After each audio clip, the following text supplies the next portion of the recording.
Alors, je vous partage mon écran. Écran, voilà, c'est fait. Bonjour. Alors, on va faire comme ça. Donc, je partage mon écran. On va faire une partie de droite où j'écris, une partie de gauche. Puis, on va essayer de faire même en, en cube. Je sais pas si je peux faire en quart pour avoir, pour pouvoir vous mettre vos questions en même temps. Ah, c'est quoi qui chope là? On va faire comme ça. Et puis là, je vais mettre les questions. Si vous avez des questions, on va pouvoir le faire. Voilà. Ok, on va faire comme ça. Alors, on y va. Plutôt l'inverse. On va mettre ça là. Bon, je remets en place mon truc, hein, voilà. Alors, donc on a dit la lumière. Donc, la lumière. On a dit la lumière, en fait, quand la lumière elle se déplace à une certaine vitesse. C'est ce qu'on appelle. En théorie, on ne devrait pas parler de vitesse, mais là, c'est du chipotage. On devrait parler de célérité. Pourquoi? Parce que la lumière, c'est pas quelque chose de. C'est une onde électromagnétique. Et quand c'est une onde, on doit parler de célérité. Donc, le terme célérité, si vous l'entendez une fois, ça veut dire vitesse d'une onde. La lumière, c'est pas une onde comme le son. Le son, c'est un mélange de plein de particules qui sont très compressées, puis dilatées, puis compressées, puis dilatées, etc. Mais c'est quelque chose de physique, on peut la toucher, l'onde. Si vous voulez, elle fait bouger les flammes, etc. La lumière, elle, c'est une onde électromagnétique, c'est une variation du champ électrique et du champ magnétique. Et la grande différence entre les deux, c'est que dans le cas du son, il y a besoin d'air, il y a besoin de quelque chose pour que ça se déplace. Quand dans la lumière, bah, même dans le vide, ça se déplace. Même dans le vide. Et donc ça, c'est une des grandes différences. L'autre grande différence, c'est la vitesse, la célérité. La lumière, dans le vide, la lumière se déplace à 300 000 km par seconde. Le son, lui, rappelez-vous, c'est à peu près, en arrondissant, 300 mètres par seconde. On ne parle pas du tout de la même chose. On est de l'ordre de 1 million de fois plus, dans le cas de la lumière. Donc, la lumière, c'est une onde, on disait, qui se déplace à 300 000 km par seconde dans le vide. Mais lorsqu'elle arrive, par exemple, dans un milieu transparent, dans de l'eau, dans du verre, etc., elle va ralentir. Et par exemple, dans l'eau, elle va se retrouver, elle va plus aller à 300 000, elle va aller, par exemple, à 225 000 km par seconde. Et à partir de là, une fois qu'on sait ça, ben on peut déterminer ce qu'on appelle l'indice. L'indice d'un milieu, c'est en gros, est-ce qu'il ralentit à la lumière. Et donc, dans le cas de l'eau, bah, il suffit de faire la vitesse de la lumière dans le vide, donc petit c divisé par la vitesse de la lumière dans le milieu, c'est-à-dire 225 000. Donc, vous faites 300 sur 225 000, alors 300 000 sur 225 000, hein, et vous allez trouver, alors je ne sais pas combien, il faudra faire le calcul, un truc normalement aux alentours de 1,33. 225 000, et vous trouvez 1,33. Et donc là, on retrouve l'indice de l'eau. Et donc ce chiffre-là, en fait, il nous renseigne sur est-ce que le milieu, c'est-à-dire l'eau, le verre, etc., ralentit ou pas la lumière. Vous avez un indice de 1,33, c'est-à-dire que la lumière va 1,33 fois moins vite dans l'eau que dans l'air. Et petit point de détail, c'est pas vraiment un point de détail, mais il n'y a pas d'unité pour ce chiffre-là parce qu'on fait une vitesse divisée par une vitesse. D'accord? Et autre point important, ce truc-là est toujours forcément supérieur à 1. Parce que s'il était inférieur à 1, ça voudrait dire qu'on peut aller plus vite que la vitesse de la lumière dans le vide. Et ce n'est pas le cas. D'accord? Et donc, l'eau, par exemple, c'est 1,33, le verre, c'est 1,40. Et les valeurs les plus élevées, c'est par exemple le diamant. Le diamant, on est autour de 2,4. C'est pour ça qu'un diamant, c'est très brillant, parce qu'il a un indice très élevé, du coup, la lumière va très souvent se réfléchir dessus. C'est pour ça qu'un diamant, ça brille très fortement. Des questions là-dessus? On l'a déjà vu avant les vacances. Non, c'est bon? Ok. Alors, on arrive maintenant à la loi de Descartes. Alors, qu'est-ce qu'elle nous dit, la loi de Descartes? Elle nous dit qu'en fait, la lumière, lorsqu'elle va d'un milieu 1 à un milieu 2, elle va être déviée. Pourquoi? Bah, vous l'avez déjà expliqué la dernière fois. Imaginez que vous êtes sur la plage et que vous trouvez quelqu'un qui est en train de se noyer dans l'eau. D'accord? Et ben, vous n'allez pas aller en ligne droite. Vous allez chercher, en fait, le chemin le plus court. Pourquoi vous n'allez pas en ligne droite? Parce que vous courez plus vite que vous ne nagez. Donc instinctivement, vous allez partir comme ça un peu de traviole et puis nager comme ça. D'accord? Donc instinctivement, vous allez changer de direction. Vous n'allez pas aller en ligne droite comme ça. Après, si vous êtes excellent nageur et que vous courez aussi vite que vous nagez, vous pouvez aller en ligne droite. Par contre, si vous êtes vraiment très mauvais en natation, bah, vous allez partir un peu plus large, essayer de limiter au maximum la durée de natation. D'accord? Et donc on voit que plus la différence de vitesse entre le milieu 1 et le milieu 2 est importante, plus vous allez chercher à dévier. Si vous allez à la même vitesse dans les deux milieux, donc sur la plage et dans l'eau, vous allez aller en ligne droite, donc quasiment pas de déviation. Et si vous allez très lentement dans l'eau et très rapidement dans l'air, vous allez pardon, je me comprends, bah vous allez passer au plus court. Et donc ici, on peut donc tracer une ligne verticale. Alors je vais essayer de faire du vertical, voilà. Ce qu'on appelle la normale, parce qu'en fait elle est perpendiculaire au passage RO. Et ici on peut mesurer deux angles, qu'on appelle l'angle I, et ici l'angle R.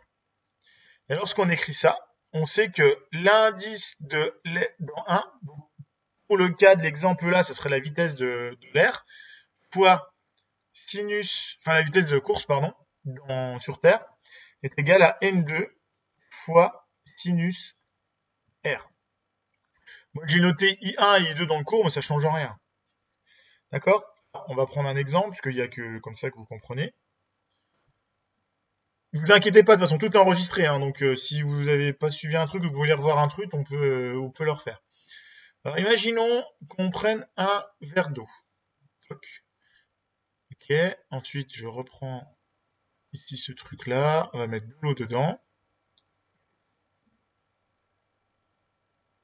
Voilà, on met de l'eau, d'accord? Et on va le peindre, parce on est des artistes. Voilà. Ok, et donc maintenant, je vais envoyer un rayon laser là-dessus. Bah, ce rayon laser, il va être dévié. Il va être dévié parce que il va passer d'un milieu 1 à un milieu 2. D'accord?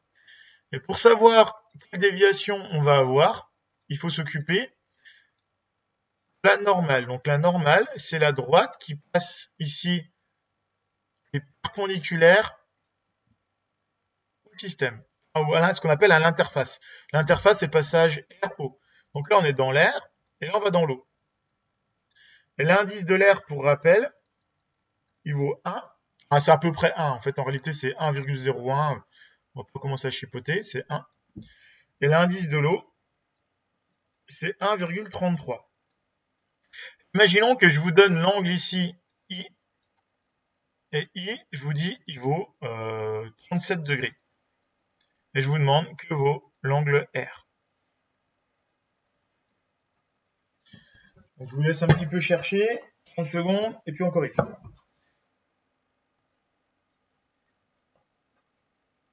Bon, je chante très bien en bruit de fond, mais ça va vous déranger. Il pleut déjà assez comme ça.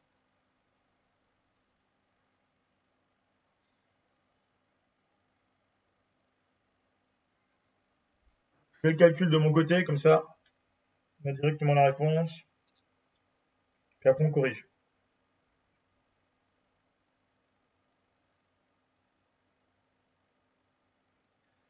Euh,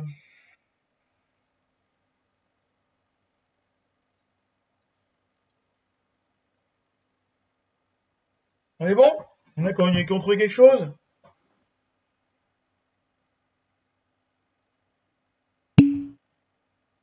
On corrige. Alors, on y va. Donc, comment on fait ça? Bon, on écrit la loi de Descartes. Alors, la loi de Snell-Descartes, pardon.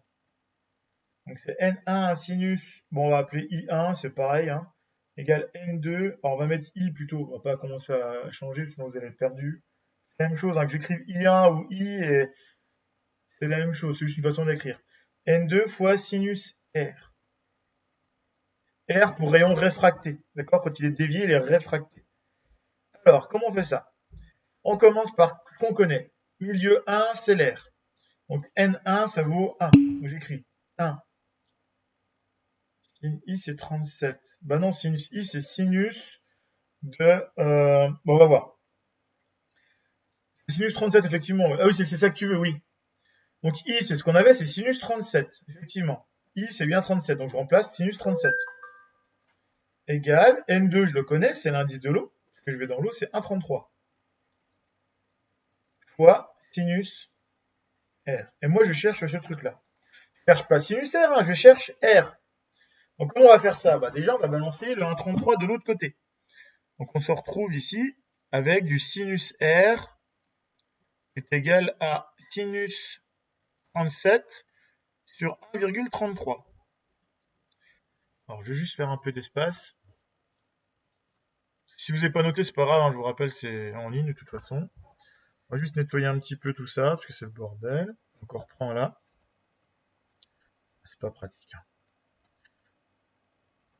Si je trouve un logiciel mieux pour faire du graphisme, il faut que j'essaie d'organiser, ça n'existe pas ça. Vous connaissez pas un logiciel mieux que celui-là que Paint? Bon, c'est pas catastrophique, hein, même. Alors, le truc, c'est que moi, je veux R. Ah, je veux R et je veux pas sinus R. Donc, il faut que j'enlève le sinus là. Pour enlever le sinus, je vais appliquer, en fait, utiliser ce qu'on appelle une fonction inverse. Une fonction inverse, c'est une fonction qui annule. Donc, la fonction inverse qui annule sinus, c'est sinus moins 1. Donc, je vais faire sinus moins 1 de ce truc-là.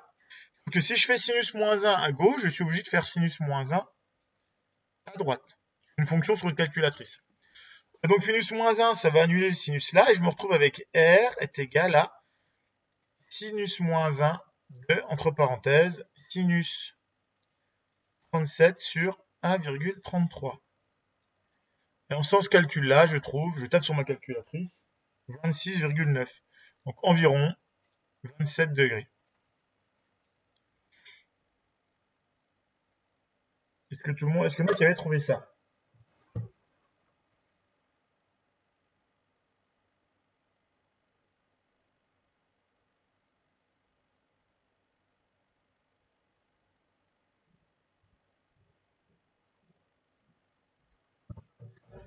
Oui, non? Personne n'a trouvé ça? Alors, on va refaire un autre si vous voulez, dans l'autre sens. On va chercher. Alors, en fait, le truc c'est que dans ce chapitre-là, il n'y a pas trop de pièges. Tout simplement, la formule est toujours la même. Toujours celle-ci, toujours N1 sinus I1 égale à N2 sinus I2. Et ici, on voit qu'on a 4 inconnus. On a l'inconnu là, l'inconnu là, l'inconnu là, enfin 4 variables. Et moi, dans les sujets, je vous en donne toujours 3 des 4. Donc là, en l'occurrence, je vous avais donné celui-là, celui-là, celui-là, et je vous demandais I2. Mais je peux très bien vous donner I2, demander N1, je vous donne tout le reste. Donc on va faire un exemple. Là, je vais essayer de chercher, par exemple, N1. D'accord? Ça, c'est mon inconnu. Alors, je vais vous dire, N2, ça vaut 1,3. 2, ça vaut 37. Et I1, ça vaut 23. Combien vaut N1?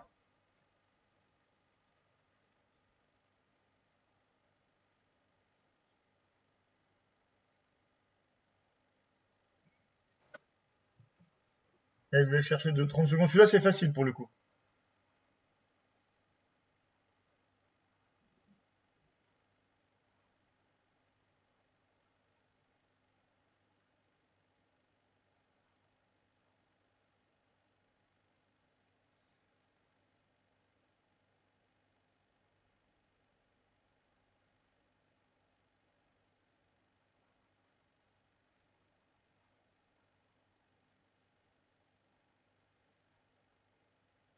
Alors, vous trouvez combien? Bon, on fait le calcul, hein, on remplace par ce qu'on connaît. Donc ici, N1, on voit qu'il faut que, si je vais calculer N1, ce truc-là, je vais le passer en dessous. Donc je me retrouve avec N1 est égal à N2 fois sinus I2 sur sinus I1.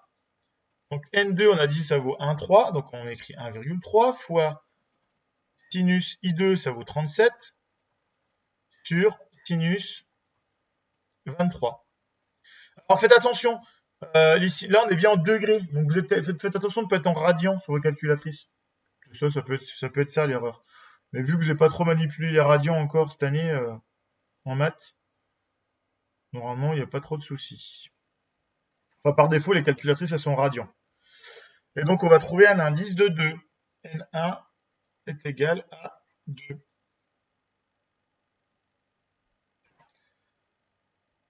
Est-ce que j'en fais un dernier ou pas? Bah, c'est des maths, hein. Ici, j'ai remplacé par ce que je connaissais. I1, je le remplace par 23, pardon. I2, je le remplace par 37. N2, je le remplace par 1,3. Donc, je le remplace dans mon calcul. 1,3 fois sinus 37. Sauf que ici, le sinus U1 que je vais passer en dessous, je divise par sinus I1. Une équation de maths niveau 5e, quoi. J'exagère, mais on n'est pas loin. Et donc, vous faites N2 fois sinus I2 divisé par sinus I1. Et du coup, vous remplacez par ce que vous connaissez. 1,3 sinus 37 sinus 23. Et vous tapez ça sur votre calculatrice et vous trouvez 2.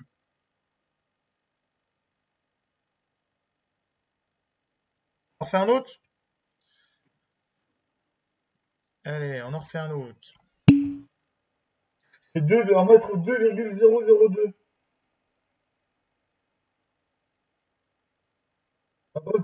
Peut-être fait un arrondi, hein. Mais bon, voilà, c'est à peu près 2, quoi. Que t'as fait un arrondi, t'as peut-être fait en 2 fois sinus 37. Un produit en croix, si tu veux, ouais, c'est un peu ça, ouais. C'est une résolution d'équation du premier degré, quoi. On va prendre un autre exemple. Donc je vous réécris la formule, hein, c'est toujours la même. Mais bon, elle est à savoir quand même, à force. Elle va rentrer. Ah, je mets un fois, sinon vous allez me dire, vous oubliez le fois. Et je vous dis, ok, donc I1, il vaut 37. N1 est égal à 23. Et N2 est égal à 23. 2,3, pardon. Et 1,7 que vaut I 2. Alors, j'essaie de réfléchir si ça va pas être, risque de poser problème, là. Non, ça devrait être bon. Si, ça va être le bordel. On va inverser. On va mettre 1,3 là. On met pas 2,3, on met 1,3 ici. Et je vous expliquerai pourquoi après.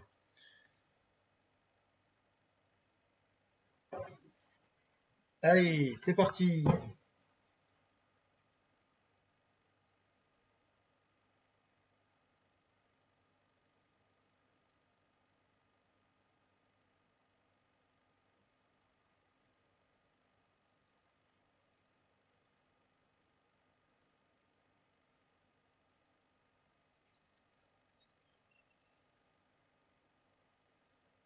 Essayez de votre côté, sinon ça sert à rien, hein.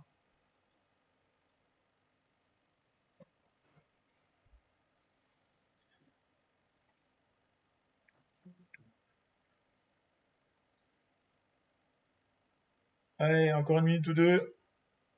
Voilà, 30 secondes, on va dire. Si quelqu'un a une réponse à me donner, moi je trouve 27,4. Ouais, 27. Alors je pense que Ninon, tu dois avoir un souci d'arrondi. Tu dois le faire en 2 fois. Alors essaye de le faire en une fois. C'est-à-dire sur la calculatrice, vous tapez la grosse formule générale, sinus moins 1, sinus machin, pour être quitte de vous tromper. Alors on y va, on remplace, on corrige. Donc ça fait 1,3 fois sinus u 37 est égal à 1,7 fois le sinus qu'on veut. D'accord? Et c'est ça qu'on veut, I2. Donc je mets mon 1,7 en dessous. Je me retrouve avec du 1,3 fois sinus 37 sur 1,7 est égal à sinus R. Sinus I2, pardon. Et comme je ne veux pas du sinus, je peux appliquer de deux côtés le sinus moins 1, de manière à supprimer mon sinus. Mais du coup, il faut que je le fasse des deux côtés, j'ai pas le droit sinon. Donc je me retrouve avec du sinus moins 1 égale 1,3 fois sinus 37 sur 1,7 égale à I2. Et du coup, on trouve que I2, on va le mettre en vert, I2, moi je le trouve avec les valeurs exactes, je trouve 27,4. Donc en arrondissant au degré près, ça fait 27 degrés. Vous sentez venir le petit contrôle là que vous aurez sur Moodle avec des petits calculs comme ça, puis des valeurs aléatoires? Ça va être bien.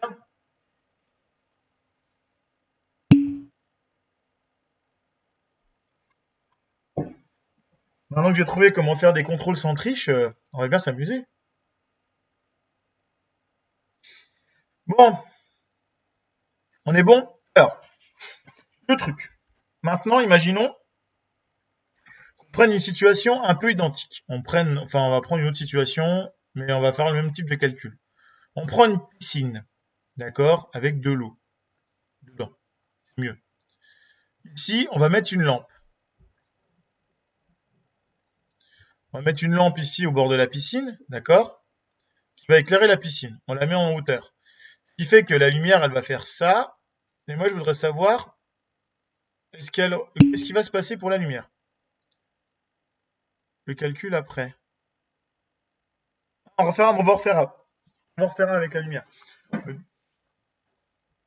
Ici, donc du coup, moi, je voudrais savoir que se passe-t-il donc si jamais on fait cette situation-là.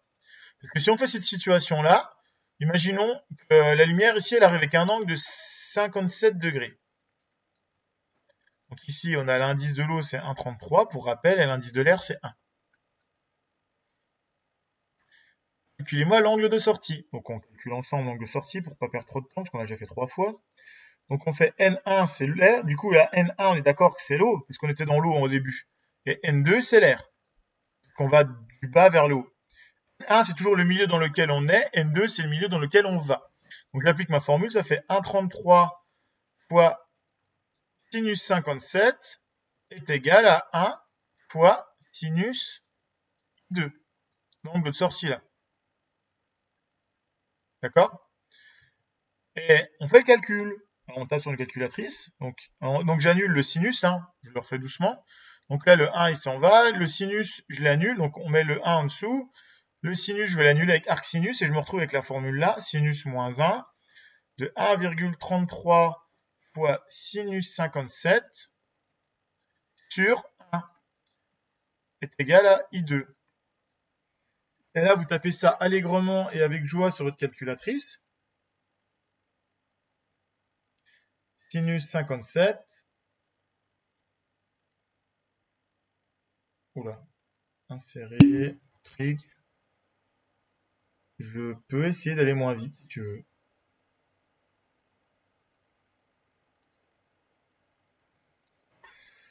Alors, c'est où que je vais trop vite? Parce qu'en fait, là, on est en train de faire une équation du premier degré et on vient de la résoudre 17 fois, enfin déjà 4 fois qu'on la résout, quoi.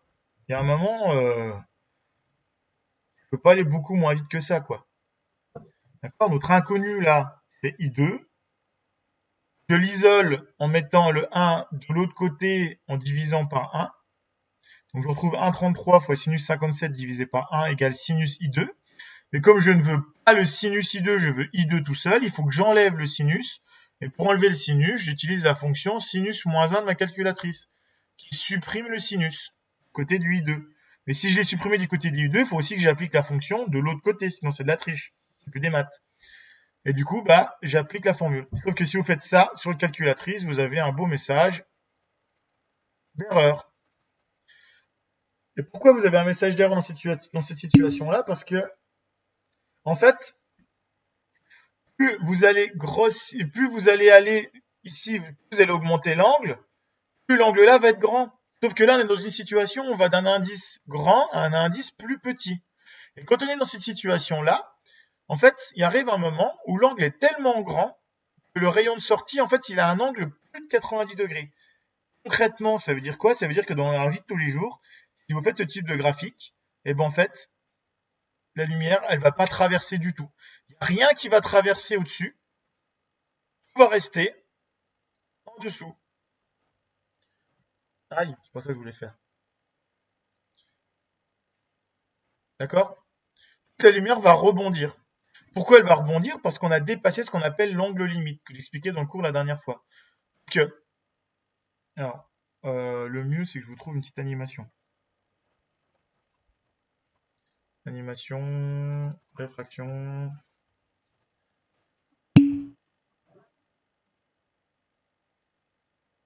Ça met erreur parce qu'en fait, on va dépasser le sinus moins 1. Il veut, lui.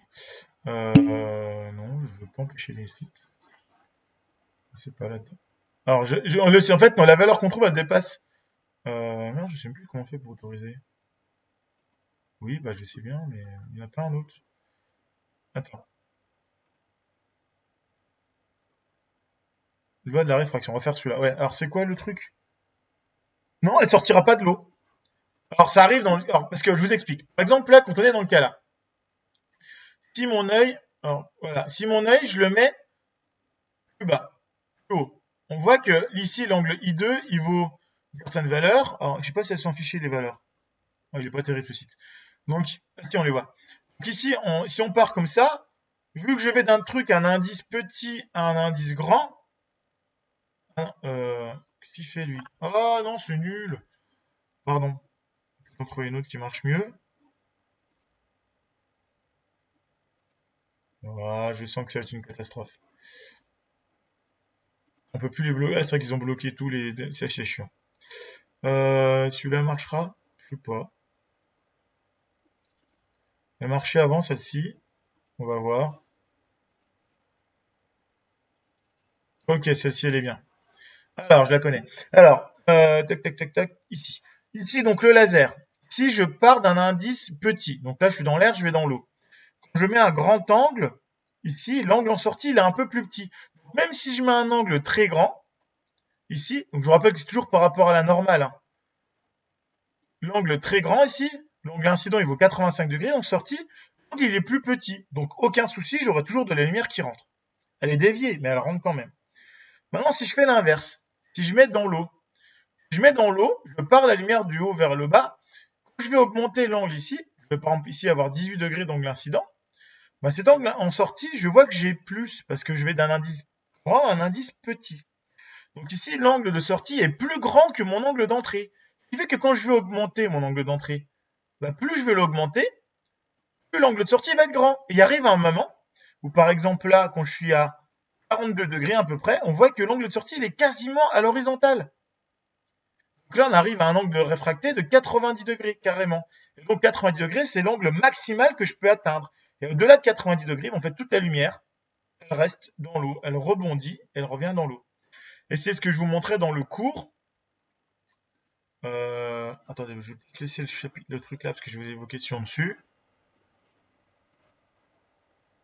Voilà, on va faire comme ça. Oui, non, comme ça, comme ça. Ça, on s'en fout. Voilà.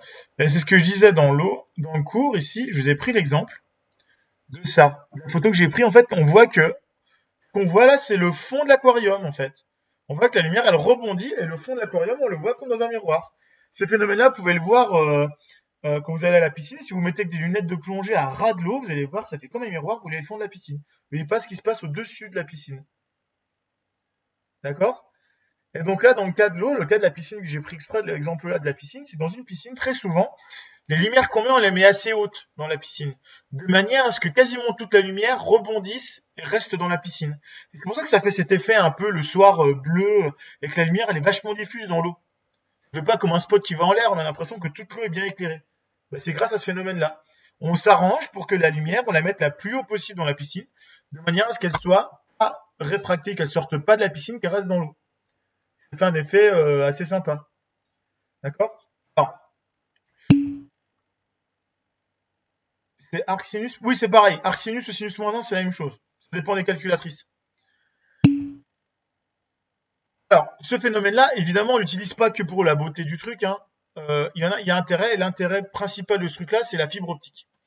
Une fibre optique, comment ça fonctionne? En fait, une fibre optique, c'est, vous avez un fil, d'accord?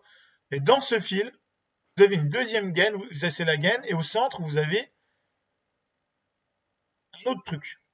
Et l'intérêt de ce truc, c'est qu'à l'intérieur, ici, on met un indice assez grand. Par exemple, on met un indice N1 qui vaut 1,5.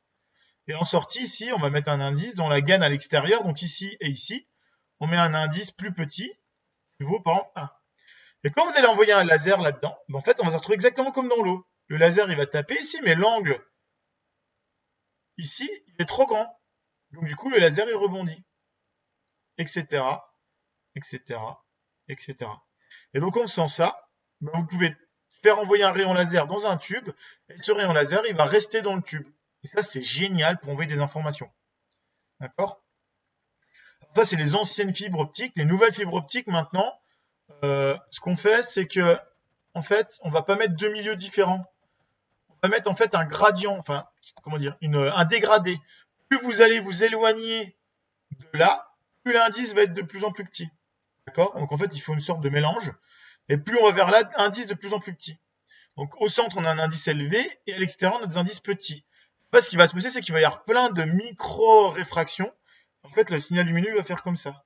Et l'intérêt, c'est qu'on n'a pas une cassure nette. C'est vraiment un truc assez diffus.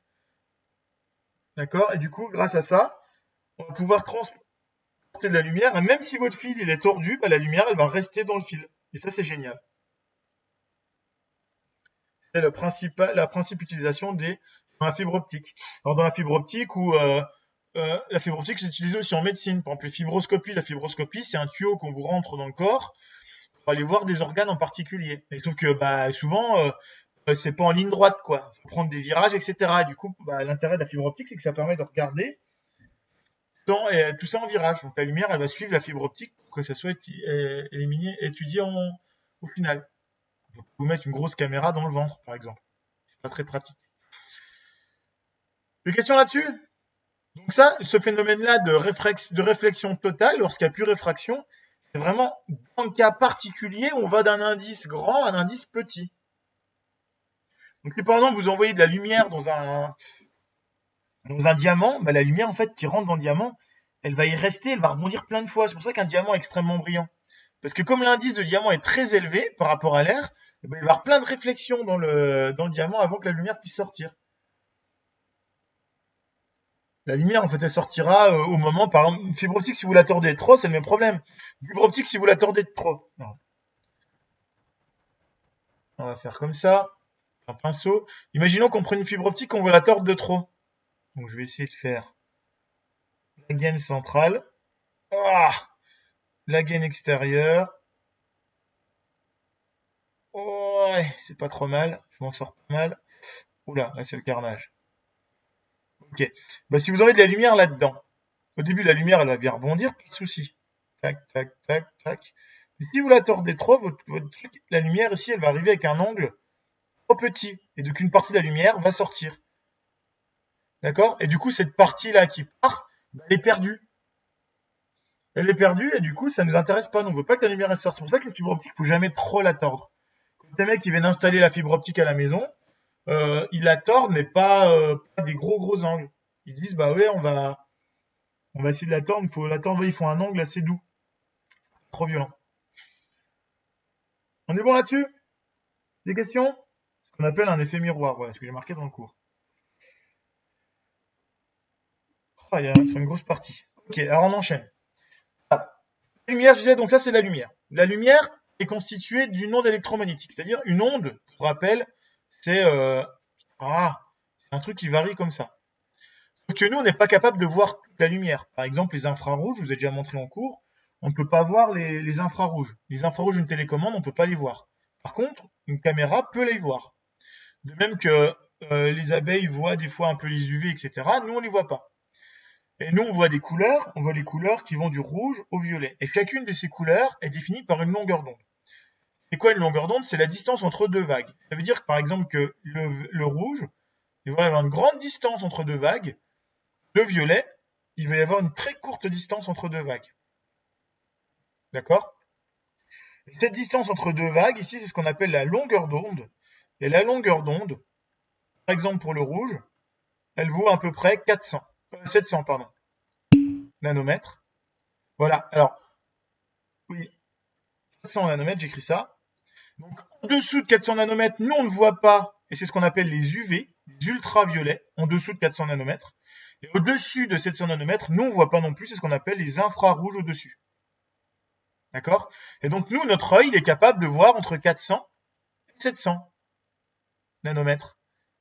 Mais évidemment, il y a des machines qu'on fabrique qui voient bien au-delà de 700, et des machines qui voient bien au-deçà de 400. Et quand on envoie un satellite dans l'espace, on ne l'envoie pas forcément regarder entre 400 et 700. On peut l'envoyer regarder des infrarouges, on peut l'envoyer regarder les UV, etc. Donc on va adapter à ce qu'on veut regarder.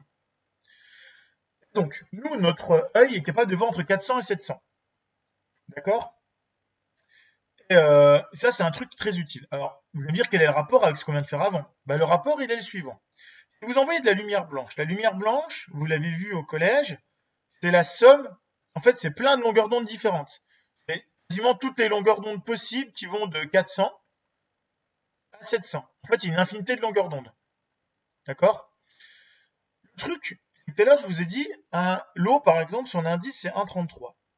Et ben, en fait, c'est pas tout à fait vrai. L'indice de l'eau, il peut varier en fonction de la longueur d'onde. Par exemple, pour l'eau, je dis des bêtises, je ne connais pas par cœur, ça peut être 1,331 pour le rouge, ça peut être 1,333 par exemple pour le violet. Alors vous allez me dire, une petite variation comme ça, c'est pas important. Oui, mais sur de la lumière, ça change tout. Que si vous envoyez de la lumière sur de l'eau, par exemple, et ben en fait, vous pouvez avoir un effet arc-en-ciel. Pourquoi vous avez un effet arc-en-ciel? Parce que le rayon rouge va être moins dévié que le violet. D'accord? Parce que l'indice, il n'est pas tout à fait le même. Ce qui fait qu'on va avoir ici le rouge qui va être moins dévié et le violet qui va être plus dévié. Et ben en fait, ce truc-là, ce phénomène-là, et donc avec toutes les couleurs différentes à l'extérieur, hein, à l'intérieur, je veux dire, vous allez avoir un arc-en-ciel. Ce phénomène-là, vous l'avez quand vous avez un arc-en-ciel. Qu'est-ce que c'est qu'un arc-en-ciel? Un arc-en-ciel, vous avez le soleil dans votre dos. Oui, c'est pareil. Vous avez ici le soleil dans votre dos et qu'il pleut, c'est comme si vous aviez bon, j'exagère un petit peu, je vais faire une grosse gouttelette, d'accord, d'eau. En fait, la lumière du soleil qui est de la lumière blanche, alors je vais la mettre noire parce que blanc vous n'allez pas voir sinon. Ah, on va pas faire comme ça. On va partir de là, voilà. La lumière du soleil, elle arrive comme ça sur ma gouttelette d'eau, d'accord. Et en fait, ce qu'elle va subir, c'est qu'elle va subir une réfraction en rentrant dans la gouttelette, une réflexion au fond de la gouttelette, de nouveau une réfraction. En fait, ce que vous allez observer, vous ici, c'est un arc-en-ciel, parce qu'en fait, elle va être déviée 2 fois la lumière.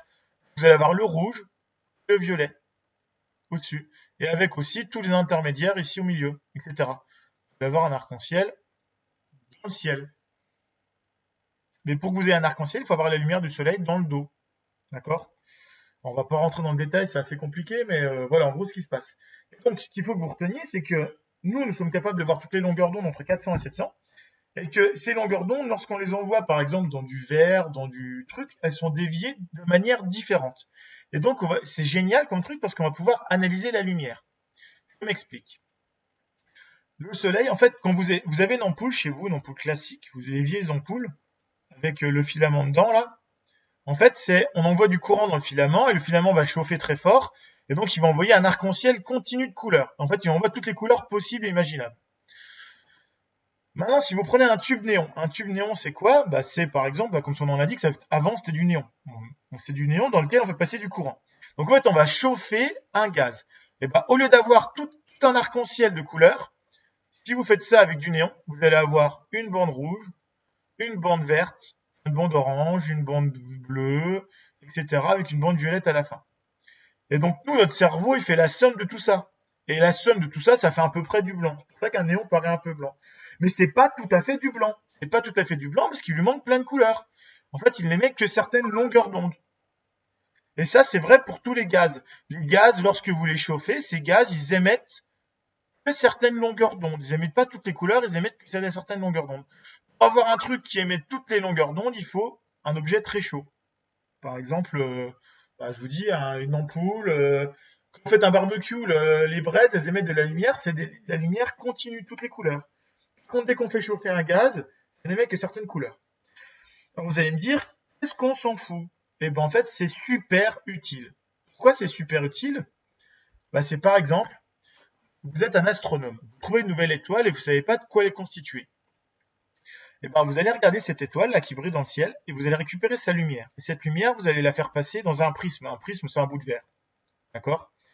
En sortie, vous allez avoir un arc-en-ciel. Sauf que vous n'allez pas avoir un arc-en-ciel continu. Parce que votre boule là, c'est un gaz chaud. Votre soleil, votre étoile que vous regardez. Et du coup, ce que vous allez observer en sortie sur votre appareil, c'est pas un arc-en-ciel continu. Vous allez avoir un arc-en-ciel avec par exemple des raies comme ça, du jaune, etc. Et vu qu'on sait que à chaque fois, par exemple l'hélium, si vous le chauffez, l'hélium il émet toujours 2 raies orange. Et l'hydrogène émet par exemple une seule raie jaune. Et ben on regarde et on voit que dans mon étoile, j'ai ici des raies qui correspondent à l'hélium et ici une raie qui correspond à l'hydrogène. Et donc, ça pour vous dire qu'en fait, en regardant une étoile, on peut savoir quels sont les gaz qui constituent cette étoile. Et encore mieux, si on regarde le pourcentage, c'est-à-dire l'intensité de chacune des raies, on peut savoir au pourcent près la composition de l'étoile que vous regardez. Donc juste en la regardant, on peut savoir au pourcent près quelle est la composition de l'étoile. Et ça, c'est vraiment utile. Alors là, on le fait pour les étoiles, on peut le faire pour plein d'autres choses. Quand vous avez un produit inconnu, on va le faire brûler, on va faire passer de la lumière dedans, on va regarder ce qu'il avale ou ce qu'il émet, etc., selon ce qu'on veut regarder. Et grâce à ça, on va pouvoir analyser notre objet et savoir c'était quoi au départ. Et donc ça, c'est génial. Et pour votre culture personnelle, l'étoile aussi, grâce à ça, grâce à ce truc-là, on peut aussi savoir la vitesse à laquelle elle s'éloigne de nous, parce que l'univers est en expansion. Et si on sait la vitesse à laquelle elle s'éloigne de nous, on peut aussi savoir la distance à laquelle elle est de nous. Et donc, si je résume, en regardant une étoile qui émet de la lumière, cette lumière, on va la faire passer dans un objet qui va faire de la réfraction. Et grâce à ça, on va pouvoir séparer les couleurs. Et comme on sépare les couleurs, on peut savoir quelle est la composition au pourcent près de l'étoile. Et on peut même savoir sa distance. Vous vous rendez compte de l'utilité du truc? Et pas que le soleil, on a envoyé une sonde sur le soleil pour l'analyser. C'est en regardant le soleil qu'on sait tout ça. Alors c'est un peu plus complexe que ça, mais en résumé, c'est ça. Et donc là, voilà, vous expliquez que... Donc là, c'est ce que j'expliquais, la dispersion. Ici, ce que j'expliquais pour le prisme. Et donc, on peut regarder comme ça, par exemple, là, si vous regardez du mercure, il émet que ces couleurs-là. Donc, si dans votre étoile que vous regardez, vous avez les raies là, donc on le fait très précisément, hein. On mesure les longueurs d'onde de chacune des raies émises par l'étoile, on peut savoir s'il y avait du mercure ou pas dans l'étoile. D'accord? Et c'est encore mieux. On peut encore faire mieux que ça. Imaginons que vous ayez une étoile. Vous connaissez la composition de l'étoile, que vous avez regardé, c'est les lumières qu'elle émet. Qu'à côté, vous avez une planète avec une atmosphère. Et bien, si vous savez que ici la lumière elle émet, ouais, c'est le truc de Pink Floyd, ouais. Si ici j'émets de la lumière que je connais sa composition, je regarde la lumière qui rebondit et qui revient dans notre œil, notre appareil, je peux faire la différence entre le rayon qui est rentré sur la planète et le rayon qui en sort. Parce qu'en fait, le gaz qui est autour de la planète, il a avalé une partie des rayons. Et ben, grâce à ça, je peux savoir quelle est la composition de l'atmosphère de la planète, pour cent près aussi. Et donc ça, c'est génial. On peut savoir, à partir de la lumière de l'étoile qu'on regarde, si on connaît sa composition, on sait donc que c'est la même qui va arriver sur la planète. Et si la lumière ici qui sort de la planète, elle est différente de la lumière qui sort de l'étoile, on voit qu'une partie de la lumière a été avalée par l'atmosphère, et donc on peut savoir quelle est la composition de l'atmosphère.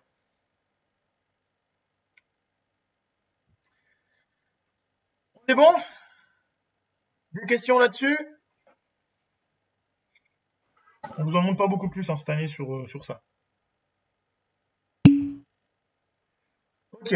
Alors, la suite. La semaine prochaine, donc on reprend. Alors, jeudi, vous avez des cours de prévus la semaine prochaine? Le mercredi, ça serait bon ou pas? 14h. Ou le matin, si vous voulez, remarque. Mercredi 14h, c'est bon?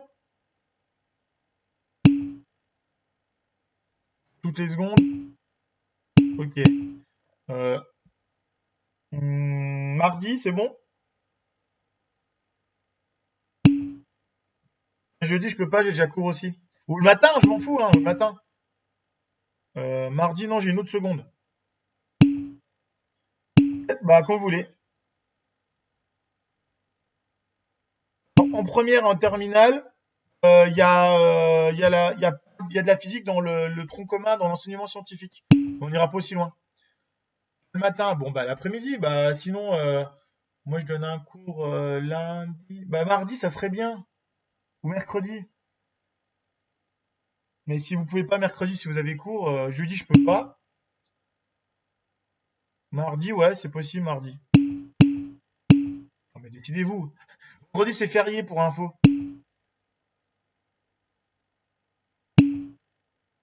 Allez, non, samedi, pas dimanche, faut pas déconner quand même. Euh, Bah, mardi. Est-ce que ça pose problème mardi? Ok. Donc mardi. On dit mardi 14h. D'accord? Donc mardi 14h avec vous. Et je ferai lundi 14h avec les autres secondes. Monsieur, Oui. j'ai un cours de musique mardi à 14h. Ah. Ah, écoute, c'est pas grave. De toute façon, ce sera filmé et enregistré, donc tu regarderas après. Si D'accord, tu as des questions, tu me les poseras. d'accord. Alors, du coup, ouais, le cours, le chapitre 15, il est déjà en ligne. Normalement, vous y avez accès. C'est un chapitre qui est pas très difficile, mais il va falloir tracer des rayons. Du coup, c'est un peu chiant. Et normalement, on faisait des trucs en TP, et vu qu'on peut pas se voir, ben, on va pas pouvoir le faire en TP. Donc, j'aurais bien aimé vous montrer ce que c'est donné en vrai, avec une vraie lentille, une vraie image, etc. Alors, le contrôle que vous avez à faire, c'est 11, 12, 13. Le 14 et le 15, on fera un contrôle plus tard sur le 14, 15 et 16. D'accord?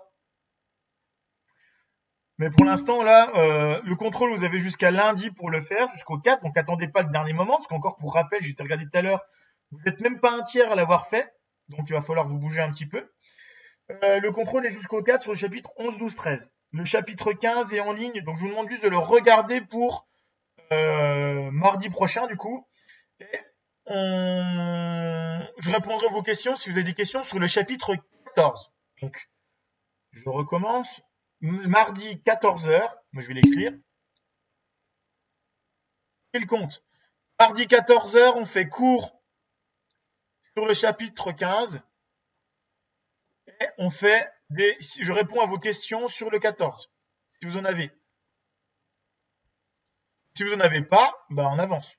D'accord? Mais essayez de regarder, faites des exos du bouquin, prenez le bouquin, essayez d'en faire. N'importe quel exo du livre, de toute façon, c'est toujours un peu le même principe, hein. On vous demande de calculer un des quatre avec le lot des cartes. Questions? Si vous avez des questions, écrivez-moi de toute façon sur l'UNT. Si vous voulez plus de boulot, vous me contactez, il n'y a pas de souci. Bon, on s'arrête là du coup. Je vous souhaite une bonne journée. La vidéo, elle va être sur le YouTube. N'hésitez pas à y aller. Le petit pouce bleu, l'abonnement, cliquez sur la cloche. À l'adresse Monsieur Bucher. Au revoir, bon après-midi.